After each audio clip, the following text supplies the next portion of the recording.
Knudson, What's up, Tursky? this is the return of Two Guys Talking Golf. Oh, been a rough 2 weeks. I know, it has. It has. For both of us. It's been a wild ride.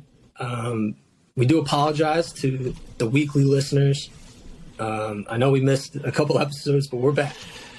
Back in full gear. Hopefully we don't miss another one for the rest of the year. So we'll see what happens. I guess no promises. You never know. Exactly. You never know. But, hopefully, knock on wood, our personal issues are behind us, and we can we can just roll on this year and, not have to worry about those things. Yes, sir. Ironically, the last 2 weeks have been really hot with equipment. Yeah. So we have a lot to talk about this episode. We're going to try to get to it all. We're just going to reel through some topics. No introduction necessary. We'll just get right into it. It is the Honda Classic this week. I was not there. Greg was holding it down, as always. I was at a PXG event, which I guess is the first topic I do want to get into because the golf balls are officially out, right? Yep. They're on the market. People can buy them. I did some testing with them. I didn't have the TrackMan and the foresight out, getting numbers, but I did put it through some paces. I did a little juggle test, to check the clickiness. I did some chipping. I played a full round with the golf ball. I went back and forth between the Pro V1 and the PXG golf ball a little bit, just to kind of get a feel for what was going on. I think people are going to think I'm joking, but this is a serious contender for a high level tour type golf ball. It spins a lot around the greens. I would say it definitely spins more than the Pro V1. I could say that comfortably. Now the Pro V1 is going to be slightly lower spinning than the Pro V1X, which I do play on purpose because I tend to hit floaters with high spin just on long shots. So I play the Pro V1, just kind of lower that full swing ball flight. Yep. Full swing. I didn't mean to use that one. Obviously, popular Netflix documentary. I don't think we're going to get into that because I didn't watch it. Oh, okay. I watched the first episode. I went to the premiere. But, yeah, this PXG golf ball is no joke. I was expecting it to be low spinning around the greens, high spinning off the tee, a little too clicky, a little wayward at times. It's the first iteration of a golf ball. PXG is not known as golf ball manufacturer. So this first iteration, I just didn't have a lot of high expectations for, and they blew my expectations out of the water. Wow. I really like golf ball. Yeah, I agree with you. I mean, usually when something like this comes out, like you said, there's a give and take. Okay, the field's really good, but it spins too much in the long game, and you get a lot of ballooning drives or stuff like that. Or like you said, it just doesn't check as hard around the green or whatever. There's always kind of that compromise. And I have a dozen balls here. I have not been able to do anything other than putt with them because of the weather out here. But that's awesome. Too much better in Arizona at that event. I'm not going to lie. That's true. You boys played in some cold weather, but that's awesome to hear, though. I mean, because it is. I mean, when you look online, it's a $39.99 ball. So if you compare it to other tour caliber balls that it goes up against from any major OEM, that's about $10 cheaper than what they're doing. They're rolling out. Significant. That's a big price decrease. Especially $10 a dozen times how many dozen do you buy a year? And if you're somebody like you who lives in Scottsdale, can play all year round, that can add up to a decent amount of money. Or if you're a guy like me who just hits a bunch in the woods and doesn't go look for them, that also can make up a good amount of money. But that I mean, it's really good to hear because I think there are a lot of people who are a little skeptical to try them. It's PXG. They've been they've been a club company and they've made some clothing, but this is the first ball. And like you said, I think a lot of people are already, kind of sitting there going, are they worth $40? And to hear that they played really, really well is really encouraging. So I do have some robot data. This is from PXG, but they used a third-party robot tester. I don't know if people are familiar with him, but Gene Parenti from Golf Labs. That's the name of the company, right? Golf Labs. Yeah, I think so. He's basically who all the companies go to that don't have a robot in-house He's like a very trusted source of third-party robot. I did do a podcast with him back in the day at another company. It's called Fully Equipped Podcast. He was on it every week. I definitely trust his robot data. I've been out there in the field with him multiple times. They run a legitimate operation. They have a great robot. They do things by the book. He knows what he's talking about. And PXG said that they used him. And they did robot testing. They did the 2023 Pro V1, 2023 Pro V1X, Chromesoft X, Chromesoft LX, TP5, and TP5X. And the PXG golf ball, obviously. Yeah. They also had TrackMan and Foresight going. So they were doing it at the same time. They did drivers 7-iron. Then they did wedges, 62 mile per hour, swing speed 73 and 84. And then they did a 30-yard shot. Nope, 50-yard pitch. Okay. So what numbers do you want to hear? You have to represent the audience here because I know this is probably not super compelling podcast material, but I do want to read off just like a couple of the numbers because it was really fascinating with how they stood up. And PXG's thing going in, they were like, listen, we're not going to say that this is a better golf ball. It's not going to completely change your game type stuff. Like they know that they're not going to come in and change the golf ball market completely. They just want to keep up. They just want to be in the wheelhouse and offer that lower price. So what do you want to hear? No, let's start from longest to shortest. So let's go. Let's go driver. I think you said they had. Let's go driver. All right, we'll do driver, and I'll just try to reel off like as much as I can quickly. All right. We have ball speed, spin rate, carry, offline, total. Is there a specific category you want me to stick with, or go through fast? I mean, I think offline we can kind of. I mean, that doesn't as big of a difference, but let's rock with them. Okay, let's just rip through them all real quick. Okay. Ball speed. We'll go ball speed. PXG, 166.6. 2023 Pro V1, 165.7. So that's 0.9 slower. Mile an Pro hour. V1. 166.2 for the Pro V1X. Chromesoft X 166.8, so that's 0.2 faster than the PXG. Yep. Chromesoft X LS 165.9, so that's 0.7 slower. Yeah. TP5 was 0.6 slower than the PXG, and the TP5X was 165.7, 0.9 slower than the PXG. Yeah. So the PXG like really held its own. In terms of ball speed, spin rates, the Pro V1 was just over 100 RPM lower spinning. The Pro V1X was about the same through their robot testing. So the PXG was spinning 100 more than those two. And Chromesoft XLS, pretty much same thing, 2269, 2255. And then TP5 was 2320, TP5X 2252. So it was slightly higher spinning than pretty much everything on that list. Yeah, but 100 RPM. I mean, 100 RPM spin. Like if you're 100 to 200 RPM spin more, realistically, anybody who's even a single digit, a high single digit, you're gonna struggle to hit shots that are within a couple hundred RPM. I mean, you're talking maybe pros can detect it. You and I aren't going to notice 100 to 200 RPM difference really in a golf ball. But those numbers, as much as people may say, well, it's not that much better or whatever, like you said, they're in the ballpark. They're playing with the big boys. That's what I'm saying. Like, if you throw some other golf balls into this list, it's not going to be as close. Probably not. Okay, carry distance. PXG was 292.8. Yeah. Pro V1 and Pro V1X were both shorter. 0.2 yards for the X and then 1.3 yards shorter for the Pro V1. This is really testing out my math. I'm doing this live, too. Who needs like a whiteboard? Yeah, whiteboard. The only golf ball longer Then the PXG was the Chrome Soft X, which was 293.8. So that was exactly 1 yard farther. Chrome Soft XLS, 292.1. So 0.7 shorter. Yeah.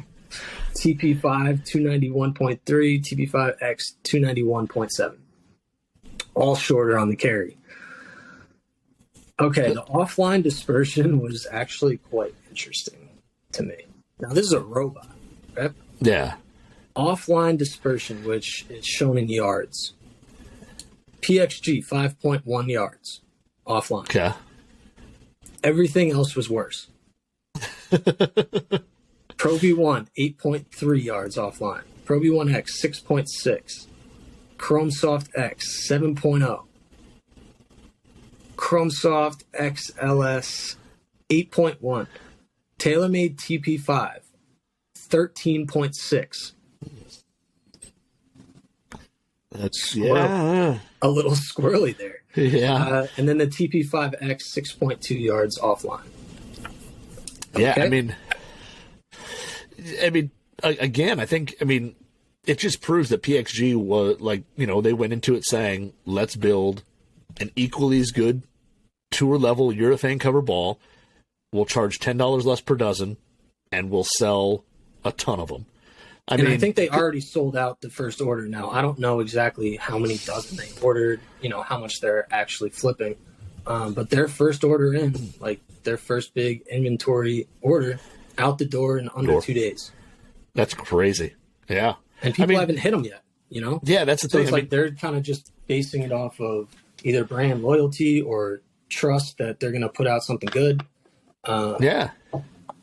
Sold out. And the thing is, too, is this doesn't say, if you're a Pro V1 player, that you have to go switch balls now. That doesn't necessarily mean that. It just means that PXG basically has a ball that they can say, we're just as good. Exactly. We're it's something just to as put good. in, the testing lineup. Yeah. We're just and as I think good. there is, a right golf ball for everyone, in terms of, optimizing spin, your field preference, dispersion, all that. You should do your own testing, and I think this is at least worthy of getting your attention and buying a sleeve and checking them out. I'm not saying that this is going to be your end-all, be-all golf ball. They're not saying that. Yeah. They're not saying that. No one's saying that. It's just try it and see. But also what they've done now too. Well, now also what they've done too is now you literally they can offer their customers, if you walk into a PXG store, they can fit you from driver all the way down to ball. Mm-hmm. And they can have you on there, show you all the numbers, and then, because I'm going to assume if you go to a PGX store, they're going to fit you with PGA or PXG balls. Then you can sit there and walk out with a couple dozen, whatever. You can literally control that experience, and that's what they want to do. They want that customer to walk in, because the stores are beautiful. I've been in the one in Detroit. It's an amazing looking store when you walk in. Yep. Super cool. And I'm assuming they probably treat you extremely well. They take care of you. They fit you and everything. And they can basically have a customer who is impressed by the experience and is now a customer from driver down to ball, bag, even clothes. The only thing they don't have right now is shoes. So to be able to get those people into the PXG brand, it's a great, great thing. It's a perfect idea. I would say they're a bit limited in the fact that they're not in the Dick's Sporting Goods, the golf smiths. It is direct to consumer, so I'm not exactly sure how available they are to the everyday consumer. I don't know if you can buy them online. I assume that you can, but if you go into any store, I'm sure that they have dozens on the shelf, and I'm sure that they are fitting with PXG golf balls. Now they're in the game. It's they're not going to start fitting with all the golf balls. They're controlling your experience. Yeah, which I do want to get for into them the is 50, good. I want to get into the 50-yard pitch real quick. Yeah, I want to, because this is a shot that I think a lot of people. This is the one we all care about. Yep, exactly. Okay, so 50-yard pitch. This is TrackMan data. Okay, so all the ball speeds, they're showing everything here. This was during the tech presentation. They had it up on the board. I think they're saying that they're going to put these numbers on the website. I don't know if it's up there yet. I did not check, but I don't I got see the data it. right here. I pulled it up just to see like if they're like showing like sold out or anything. So I pulled up the site and I've got the balls up there. They don't have anything on the page yet that show numbers that I see. I think that they will. They're probably just going to make the data charts like look good and Yeah. So the ball speeds were all like between 53.2, 53.8. So there was no like funny business in terms of, we add a little speed in there just for the PXG or anything like that. Like everything checks out to me. Okay. Spin rates. That's what we care about, right? Yep. I'll just go down the list. PXG. 7,298 RPM. Keep that in mind. Okay? Okay. 7,298. All right. 2023 Pro V1. 6876. Pro V1X. 7,037. 300 RPM. Chrome Soft X. 7197. Chrome Soft XLS. 7,036. TP5. 7116. TP5X. 7107. I mean, that's like 100 to 200 more RPM to 500 than any of those golf balls. Yeah. Now, keep in mind, this was PXG robot, not their robot, though. It was third party, but they hired him. They hired Gene Parente to conduct this testing. And these were the numbers. As far as I know, nothing was fiddled with. This was it. This was the full data. Yeah, I mean, it's again, I mean, showing that, and I'm assuming, this isn't just one ball to one ball. I mean, they're probably hitting dozens of shots to get averages across every single ball and all that. Yeah, they showed the process. It was, I think they did, 3 hits with each golf ball, then rotate until you get to 12.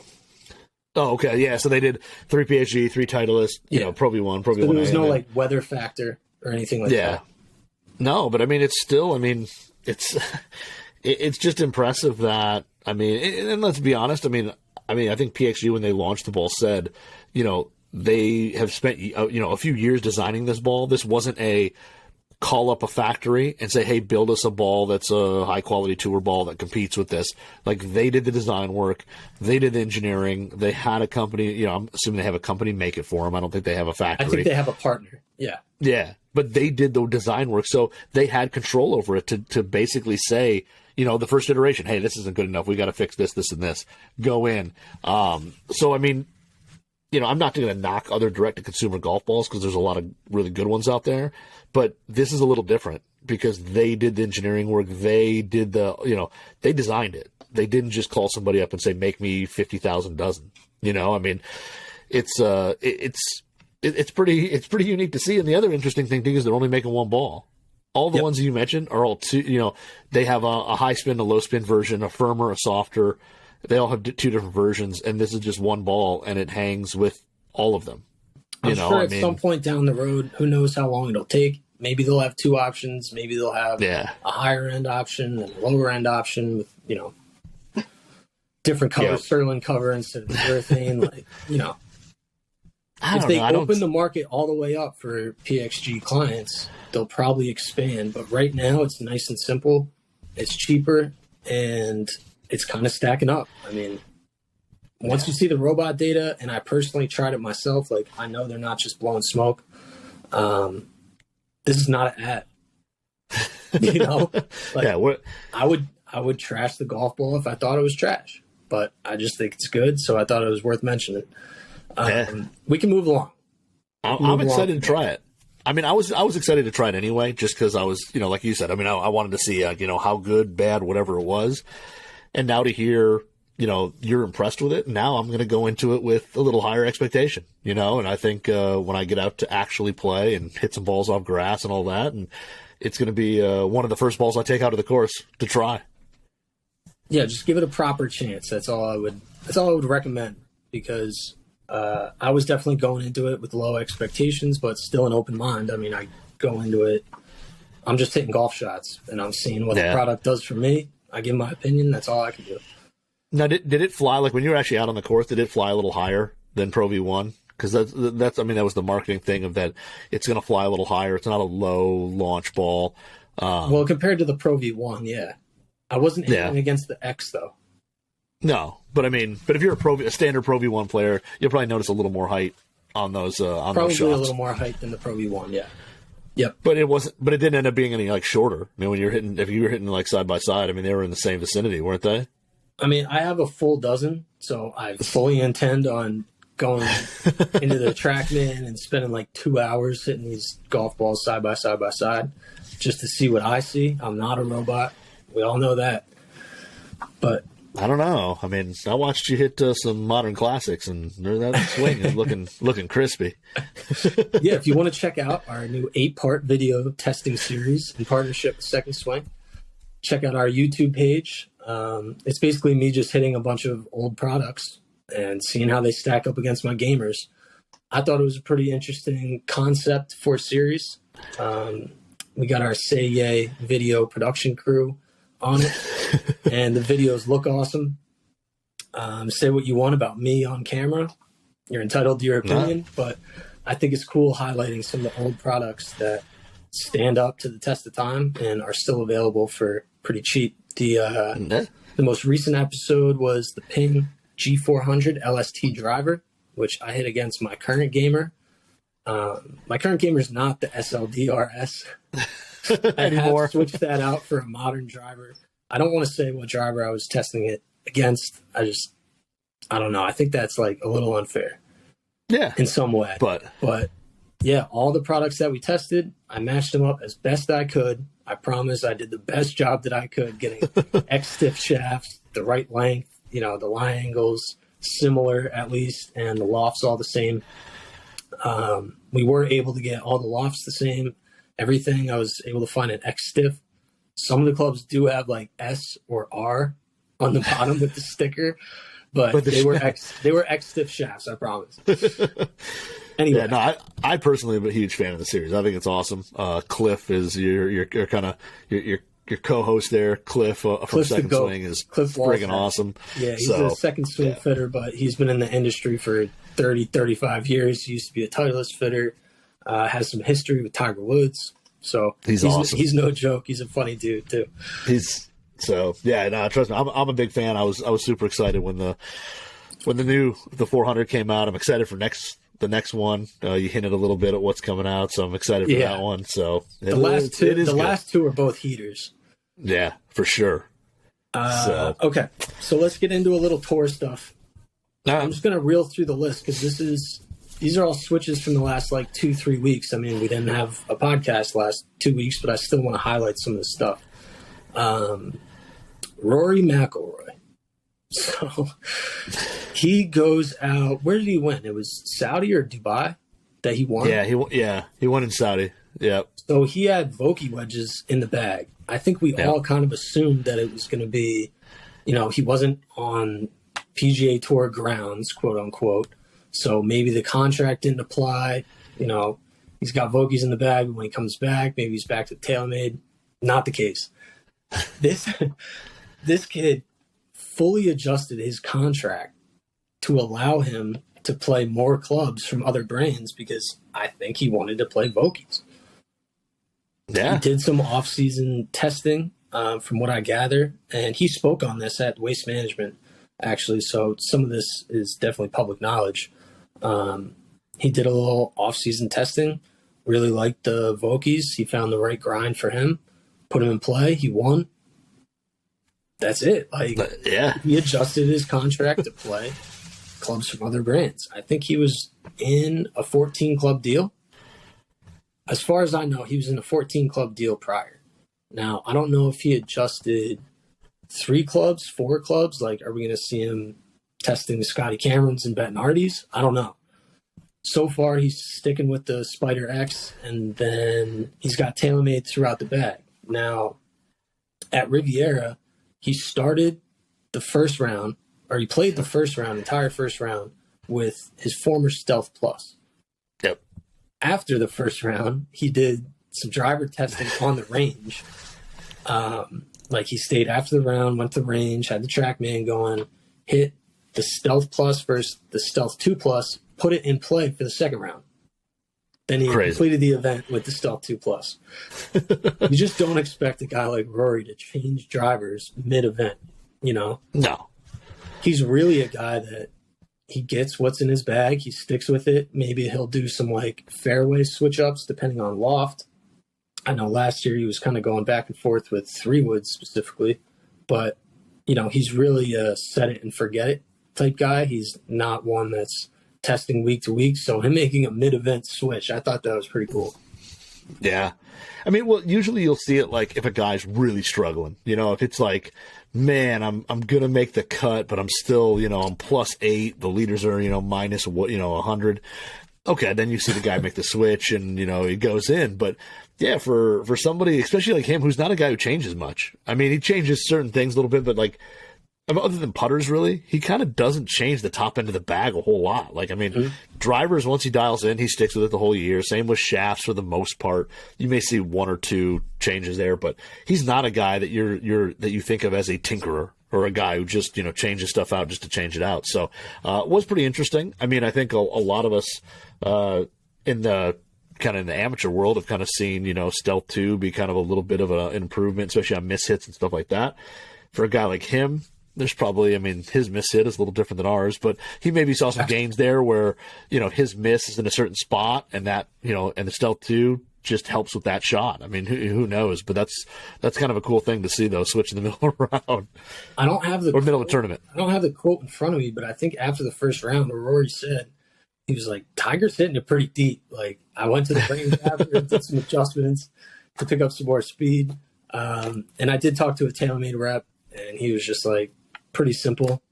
He had more ball speed with the Stealth 2, and the forgiveness wasn't taking a plunge. So, boom, there you go. Rory's in the new driver. Yep. Speaking of Tiger, you got a pretty cool look at his putter, specifically. Oh. Did you see the I put out some video content, and then I took some screenshots of the video. You know, typically we would just do what's in the bag photos. We're starting to kick up, doing a little bit more video with the PGA Tour. And we're starting pretty hot this year. Went right with the in-hand video of Tiger Woods' putter. Yes, it was me. It was me taking the video. It's a little tough because I'm holding the camera phone and the putter at the same time. I was trying to appreciate as best I could being able to hold the Elder Wand. It was a little cold and windy. So, yes, my hand was a little bit shaky. It wasn't because I was nervous, though. Like, I was holding the putter over grass. Even if I drop it, there's nothing bad that could really happen. But I was holding on to it. You were nervous. It's okay. It's like $100 million putter. Just admit it. You were nervous. It's okay. I think all of us would be if we had the opportunity to hold Tiger's putter. We'd all be a little shaky and a little nervous. It's okay. I think I was more like excited. I was like, yes, like, let's nail this video, because when you see it in person, like the dents, the scratches, the paint chips, like I just wanted to make sure that I captured it so that you could really see what's going on, because that thing is beat up. And it seems like it didn't, you know, usually like when you have a putter and you've had it for a long time, like it slowly gets beat up. His, it almost feels like it was like really recent. It became just ding to crap, like almost like he forgot to put a head cover on it once when they, like, you know, threw it in the private jet and it rattled around or something, because he doesn't way always more beat put up. The cover on. Oh, really? Yeah, like I'll see him riding in a cart, or and it's just hanging out. Like it's kind of just hanging. Sometimes, like he'll have the putter cover on for the most part, especially, you know, when Joe's on the bag, he puts the cover on when the putter goes back in. But it seems that when Tiger's like riding in a cart by himself, he might just have the putter rocking. Oh, like, no, come on. Oh, that's horrible. That, though. That makes me so happy, you know, because I think, you know, a lot of gearheads, and even me too, like we get caught up in, I have to play these pristine golf clubs. The paint fill has to be perfect. Everything has to be, you know, right in a row. And it's like, you don't need to. They're just tools. Tiger's got the most famous, most beautiful putter of all time. And it's dinged up. He's not like in a rush to send it to Scotty to refinish it or anything like that. It doesn't affect the performance. Yeah, and it never will be. I don't think. I mean, he'll never refinish it at this point. It's won all but one of his majors. It's won I don't know how much money. It has won so many. There's no way you'd ever have it refinished now. It is just the way it is. What's that? 14 majors. Yeah, 14 out of 15 majors are won by that putter.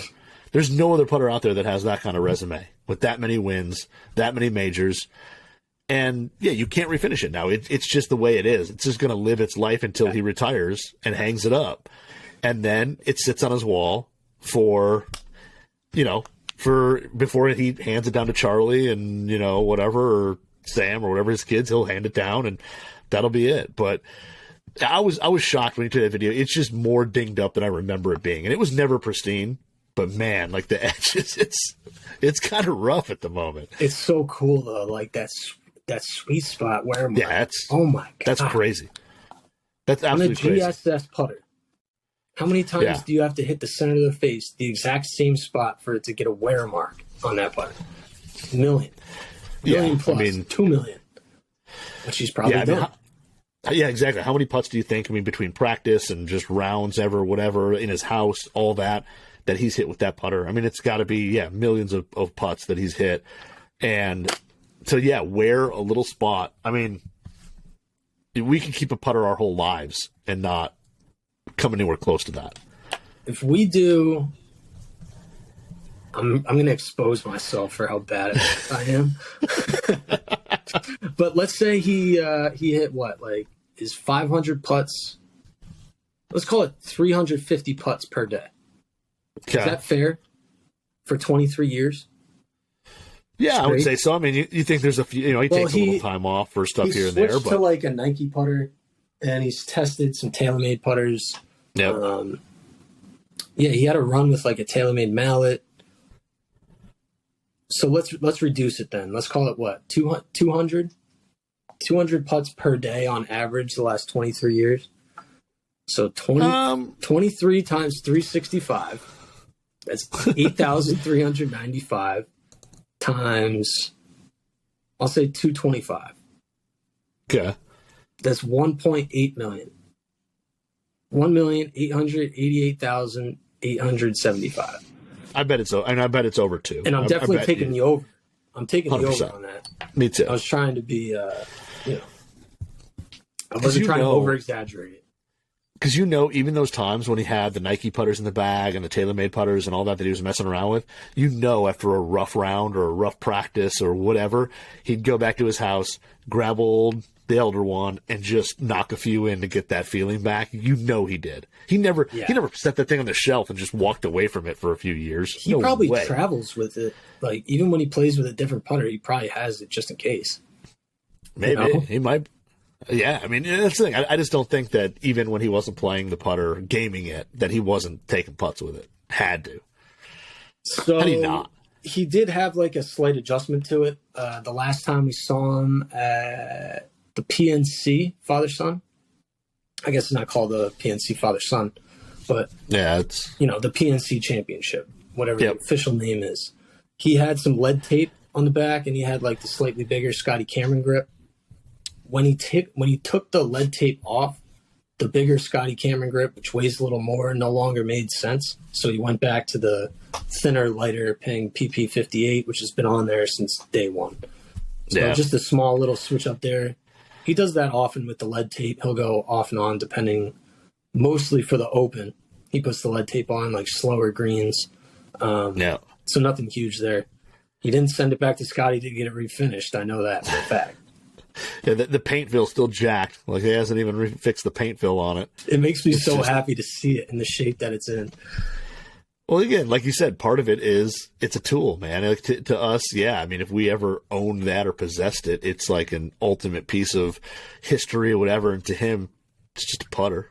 Realistically, if it hits the auction block tomorrow, what does it go for?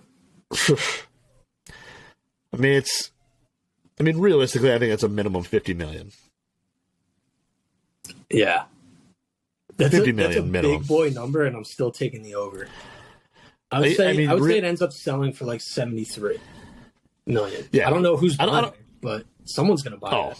There's plenty of guys with money, and it's arguably the most famous piece of sports memorabilia and the most successful. Like, it has the highest value, in my opinion. But I'm also a golf fan, so and it's horrible, morbid to think about when Tiger eventually, years way down the road, when he passes and he is no longer with us, well into the future, all of a sudden it becomes even more. I mean, it's just one of those things where if you were to buy it, I highly doubt you're losing money on it. There were a couple people like in the comments on Instagram, I think, or maybe it was on the story itself, but I saw a couple comments and they were like, is the Bobby Jones Calamity Jane more famous or more valuable? No. And to me, like, I'm not the biggest golf historian. I have super respect for golf history. I know a decent amount about what's happened in the past. And I mean zero disrespect by saying this, but I think Tiger's putter might be more famous than Bobby Jones himself. I mean, no disrespect by that at all, but I just think the modern era of what's going on now and the internet, like, not just us, but, you know, pictures of Tiger's putter have been circulating for the last 20 years on the internet. Most people have no idea what Calamity Jane is. You know, I'm sure some of my friends who are like huge sports junkies, they might not know who Bobby Jones is, and especially if you look at like a 23-year-old. I mean, he knows Tiger's putter. Yeah. He probably doesn't know anything about Bobby Jones. As much as I understand that, and again, I'm with you. I mean, like, it's not disrespectful to Bobby Jones or anything like that. I just I mean, back then when he putted, whatever, that putter wasn't on TV really, and even if it was, it wasn't like TV wasn't to the point where you could ever like zoom in and see it or anything. This is a public piece of equipment that we have all seen for years and years and years. They zoom in on TV, and every tournament he's in, when he makes putts or whatever, it is just a piece. It's an extremely famous piece of equipment that has just been more in the public eye. And I think if you're a collector and you have billions of dollars and you can afford to buy one or the other in the same price, I got to say 9 times out of 10, that person's probably buying Tiger's putter. And just from holding it, I guess, you know, people hit me up. What it feel like? What's it like? It's really just a little bit lighter. Yeah, nothing it's not like, a super heavy head. There's nothing crazy to it. It's just, it looks perfect. I play that style of putter. I play plumber's neck blade, probably because of Tiger. But that's the shape that I've been looking down at. And it's just like the perfect version of the Ping Answer style putter. Yeah. I obviously didn't hit a putt with Tiger's actual putter. I have hit his backup before, though, and it feels really soft. Really? I'm kind of surprised at that. With the really like mirror finish, almost no milling to it, I would have thought it really had to look a little more crisp, a little more firmer feel. I mean, you get some feedback from it. Like, I know where I hit it on the face, audibly. It's not clicky. Yeah. You know what I mean? Like, that's pretty much what you associate feel with the sound. It's not an off-putting sound. It's just a nice, beautiful freaking putt. Like, that's all you can really say. That's all you can really say. But yeah, it's slightly lighter. And him and Jason Day, they switched putters off. I don't know if you saw the photo that I put out, but I was just watching Tiger because, you know, it's Tiger. I wasn't even expecting him to play in the Genesis, so it was cool that he was even there, let alone playing in the tournament. But Jason Day has that new custom black mallet, so Tiger wanted to try it. So he hands Jason his putter. He takes Tiger's putter. He starts hitting some putts with it, J-Day. So I caught up with him afterwards, and I was like, you know, what's it like? Would it feel like hitting putts with it? He's like, well, it wasn't my first time, but every time I pick it up, I think that it's light. And that's it. Like, that's the takeaway when you putt with Tiger's putter. It just feels a little light, and it's just a moment for you, you know, just touching that piece of history. It's more of the moment. It's not about like I'm testing the product for real. It's just enjoying that. So that's what I got on top. Yeah. I mean, like you said, Jason Day to him. I mean, like you said, it wasn't his first time, but like, was that your first time holding Tiger's putter? No. Oh, okay. All right. A couple different times. My first time, I was in a parking lot. So that was a lot more nerve-wracking. Yeah, that one I was definitely shaking because it's like, if I drop it, I literally ruin the putter. So I felt the same thing with when I went to Cobra, did their event, their launch event last year for LTDX, and I don't know, were you? Yeah, were you there? No, you weren't there on that one. I don't think. But anyway, they did their launch there, and Bryson, one of his guys, like Bryson was there. One of his guys had the Ryder Cup trophy just in the box, like in the case and everything. Okay. And I just happened to be walking by where one of the Cobra guys was just like looking at it, and it was me, it was Mike from TXG, and somebody else, and they basically like, oh, you want to like take a picture with it? And I was just like, and the same thing, we're like on a cement walkway. God. Is it and heavy? It was like, it's a heavy trophy. No, it's small, so it's pretty light. It's really kind of dainty compared to what you think it might be. It's kind of dainty. Yeah, it's like it's that thin. Feels like shots fired at the trophy. No, I mean I loved it. Like I'll have to get the photo and post it that I have of it. But it was just like the same thing. Like, oh my god, like I was like just white knuckle gripping it. Yeah, like, yeah. Do not drop this thing. And then once you start thinking about dropping it, it makes it more likely that you actually are going to drop it. Oh, it was just like, get my picture here, like take it back, like somebody else take it. Yeah. Like I need. So, yeah, I know what you mean when you're like standing over cement and you're going, man, I could permanently destroy this. Yeah. So this time around, it was over grass, so I felt more comfortable. Yeah. Okay, so just a brief Honda Classic note. It is Honda Classic Week. Yep. My biggest takeaway was that Kelly Craft is playing Callaway Legacy Black Irons. Oh, the old school Stensons? Love it. I love that they're the Stensons. I love like assigning a particular product to a player, like the Kisner driver or the Tiger putter But yeah, so he had the Legacy Blacks. They were released in 2013. I know that you know the backstory of the Legacy Black Irons a little bit better than me. So just a quick take on those irons and why they remain so popular. I mean, the biggest thing is that they were basically kind of like the Apex before the Apex. They were kind of a high-end multi-piece forged iron that we didn't get here in the U.S. They were only a Europe and Asia, I think maybe Australia, but they were not a U.S. release. Mm-hmm. And they looked really, really cool. They were really simple. They just had like a badge in the back that was silver with like a black kind of line, or not line, but rectangle through the center. Super classy looking. Didn't have much offset. They were just overall they were kind of that forged player's distance iron before it really was a category.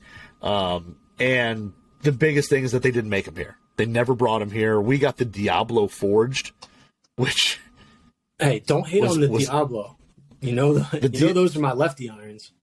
So the funny thing is about the Diablo Forge, when the Diablo Forge came out, which I think was a little before these Legacy Blacks, the Diablo Forge was actually called the Legacy over in Asia and Europe, had totally different badging, everything, and then they basically changed the badge, gave us the Diablo Forged. But the Legacy Blacks were just one of those. They were super cool. They never came here. And they were what everybody wanted. A little hotter face, thin, still forged, reduce offset, all that. And I know two guys who own sets. I've personally never hit them. And I would love to, because I want to know what the special sauce in them is. Mm-hmm. Because Stenson will never get them out of his bag. I don't think he'll ever not play them. And now Kelly Craft is putting them in the bag. I mean, was he even a pro? Was he even a pro when these were out? I don't think so. That's a good point, actually. He might have been in freaking high school. Like, how did these get on his radar? I mean, like, did he see Stenson at a thing and hit his irons or what? Like, I would love to know why those are in his bag. What's so special about them, other than the fact that we never got them here in America? I'm currently in the process of trying to figure that out. I'm trying to get some information from the Callaway boys. I will report back. Yeah. Okay, just a couple quick topics here. Unfortunately, we're probably not going to get to all the topics. We blew all our time on the PXG golf balls, but and Tiger putter. And Tiger putter. So Tommy Fleetwood switched into an Axis 1 putter. Looked like a custom job with the insert in the face. Yep. I don't know if you want to provide your input on any of these things. I'm just going to reel through like a couple quick switches. Adam Scott switched into a blue version of the LIV Golf Mez 1. The blue pops. And then did you see the sole? The sole, they kind of did like a little, I know, it got some they kangaroos. etched in like, kangaroos, his logo, a bunch of different things. And then it's got a prototype TPT putter shaft. So TPT shafts, who you're not familiar with, they've kind of been off the radar for a little while. They actually did a prototype putter shaft for him, which kind of seems to have kind of a cool weave. It's almost diamond pattern, like a TR handle of a Fujikura or some other stuff. But very interesting looking putter, but the blue kind of pops. It looks pretty good. That TPT shaft, too, it glistens in the sun. It's like hard to tell from certain angles in the photos, so I'm not sure if it came across in the photos on golfwrx.com in the forums, tour and pre-release. Plug. But it's supposedly supposed to be extremely stiff, and there's only like 2 or 3 of them in existence. So he's got one of them. But one of their tour reps is also Australian. So he was like, we got to throw some kangaroos on the bottom. I thought they did a pretty cool job on that. And he was up at Los Angeles Country Club for like a U.S. Open practice round. And one of the LIV guys handed him the putter to try. He just made putt after putt after putt, liked it immediately.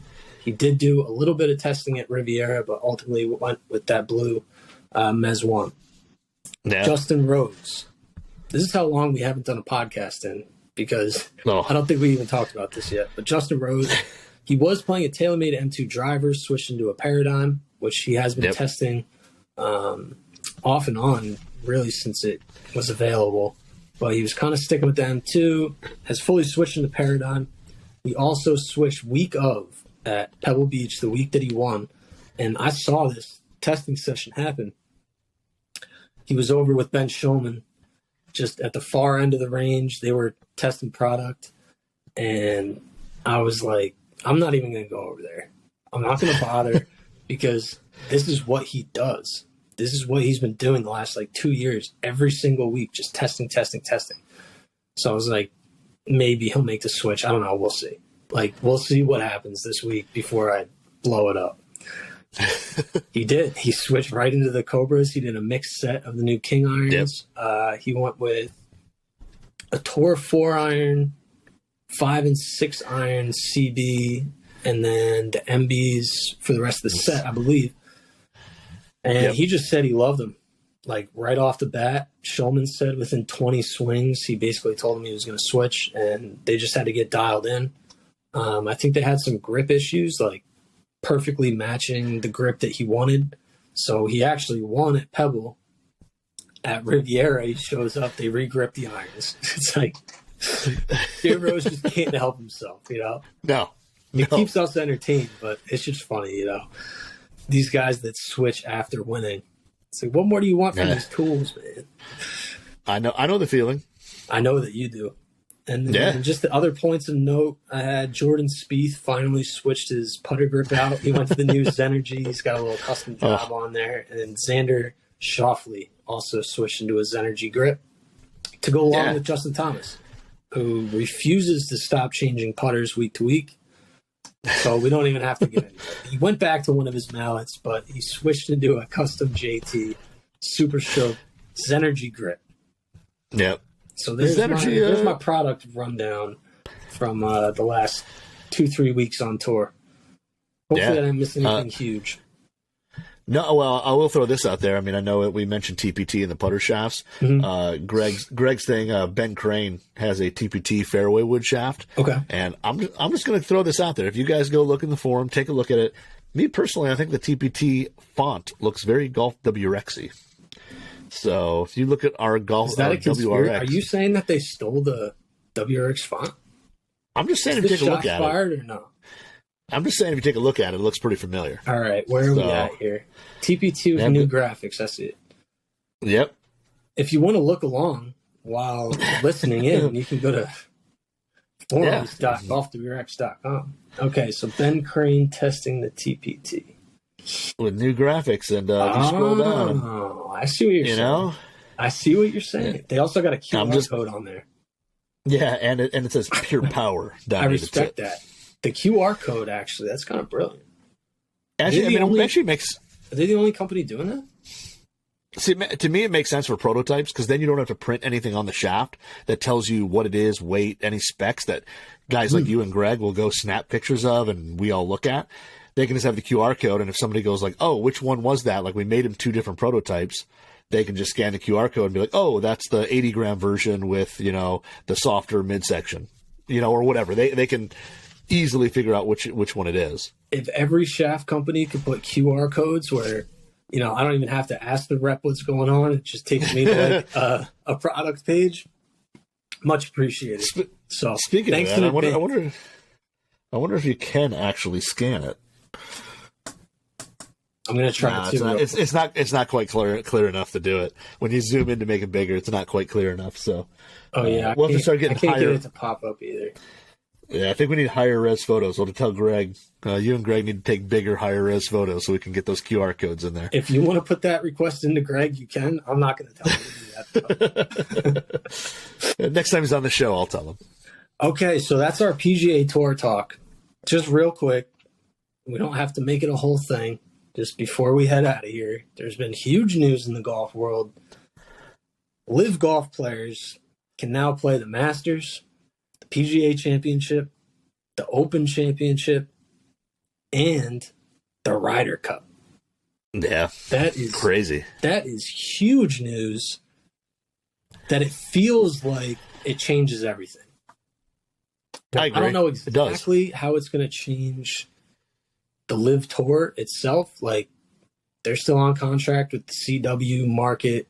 It's still going to be on tape delay. Is what it is about where the money's coming from, all that. So I don't know. They still probably have a lot of problems in general, just with perception and where the brand is going, just in general. But we're getting 3-4 majors with LIV guys there. So yeah, it starts becoming, what's the drawback of going over there and taking the money? That's just what it feels like. I agree, because, realistically, all the guys who left, the only thing they really wanted to play for was majors back in the PGA Tour. That's why they left, let's be honest. Mm-hmm. The interesting one, though, is the Ryder Cup, because then also, like, how do you qualify? Does that mean world ranking points are going to happen at LIV now? Like, they almost have to? Because how else are you going to qualify to be... I don't know about that, but there's enough guys that have, like, exemptions for a certain amount of time at least, and then the Masters, it's like there's a lot of past champions over there on LIV. So if one of them wins, technically speaking, they could qualify for the Ryder Cup just by themselves, but it also opens up for captain's picks. That's probably more relevant on the non-US side, because I'm not sure how many of those guys would be like a popular captain's pick. No offense to any of them, but you go through the American golfers that have switched over to LIV. I'd probably say DJ would be the one guy who's like not a huge headache in the locker room. No offense to the other guys, but that's kind of how I see it. On the European side, there's probably more options, and you start putting LIV golfers in all these events, like the tensions are going to be really high. Yeah, we're going to get a nice little preview about how it's going to all go from here at the Masters. So this Masters coming up, woo, sparks flying. I need beef right now. We need some golfer beef. We're going to get it. But yeah, like the European Ryder Cup points, like the European thing already came out where, you get points depending on like events of, are 5 million or over, 2 million or over, or whatever.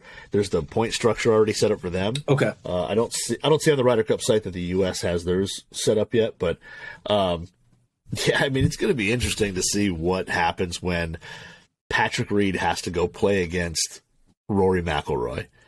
Those two already do not like each other, and then to throw them out there and one of them is, starts beating their chest or pumping it up. And man, it's going to be, there honestly could be there could be a physical altercation at this Ryder Cup. Is Like, there it could be.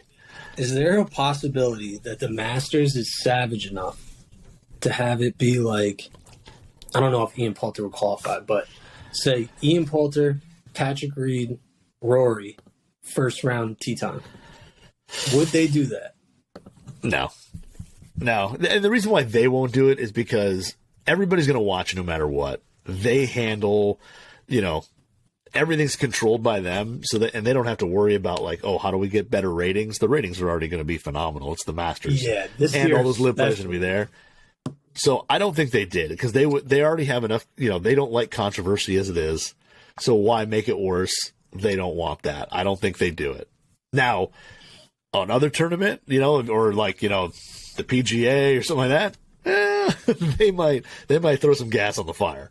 If they want ratings, that's what they should do. Man. Yeah. This might be the most watched Masters of all time. Tiger, Phil, Patrick Reed, DJ, Sergio, Rory. Oh my goodness. It's going to be wild. But the problem is, the one negative, and I love Phil, but Phil's a name now, man. Like, his game. Maybe this year we'll see his game come back, but if he plays like he did last year, Phil showing up is just a little wave to the crowd, give him a little thumbs up, and we'll see you Friday afternoon as you head off to your plane. It's not about how Phil plays. It's all about his press conferences, post-game interviews. Like, what is this dude going to say? Is he going to fan the flames, or is he going to be like super professional about it? I don't know. I think there he becomes a little more reserved. Out of respect for the Green Jackets? Yep, I think so. I think there, and I think there too, I think the Masters will really frown on the media getting hard into some of the really controversial stuff. I think the Masters will crack down on some of that stuff too. Like if you roll in there asking stuff that you shouldn't really be asking in a sense, or stuff that the answer is going to be, they're probably going to frown on that a little bit. What are they going to do though? They're going to ban him? He's a past champion. They're not going to ban him, but like I said, if media gets into it, whatever, is trying to poke the bear and all that, the media guy may be sitting outside. Yeah, that's actually true. Like, who asked that question? Pull his credentials. Yeah, done. So, Wild World 2023 in golf is going to be fireworks.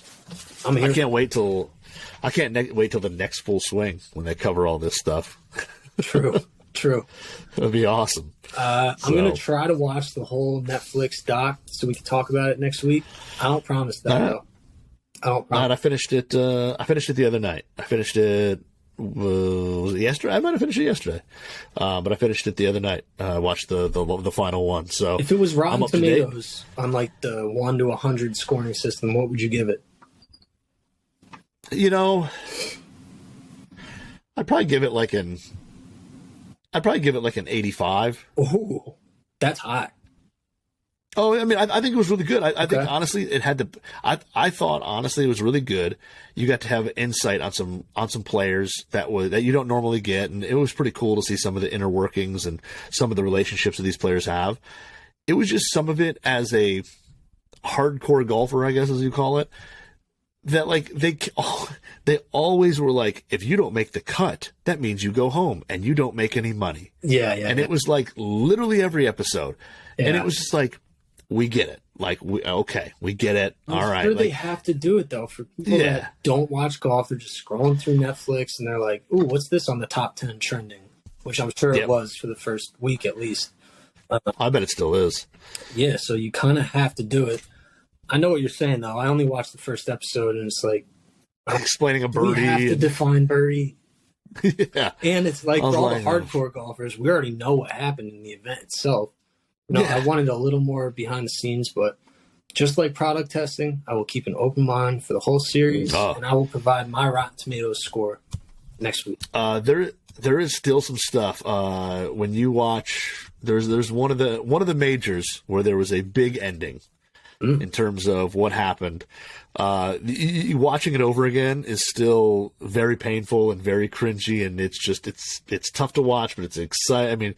There's a lot going on with that one major that things were not good for one player, and So it's, even though you know what happens, it's still kind of like, oh man, Yeah. like I remember watching this. The 85 out of 100 Knudson Rotten Tomatoes score has me a little bit more fired up. I mean, I've seen the reviews out there, but you never know, like, what people's actual feelings are versus what they tweet. I mean, you know, like I said, you get to see the insight that, I mean, you get to see a little more probably behind the scenes. You know, you get to see a lot more behind the scenes than we do even. But like, you know, seeing some of the stuff when those guys are off course and all that is pretty interesting. It's not stuff you get to see every day. So it gives you just a little insight to those players, and even players that you might not like or may not be interested in. You may kind of feel something for them when you see them at home, family life type thing, whatever. It's pretty interesting. We'll see.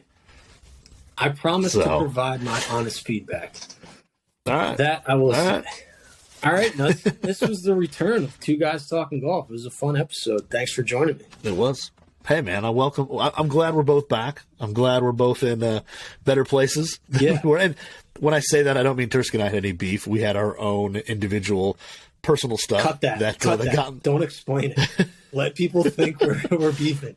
Yeah, we're beefing. Yeah, we were just, oh, man, you know, Tursky. We couldn't I don't come want to say terms. what he did. That's right. You know, contract negotiations. It was tough.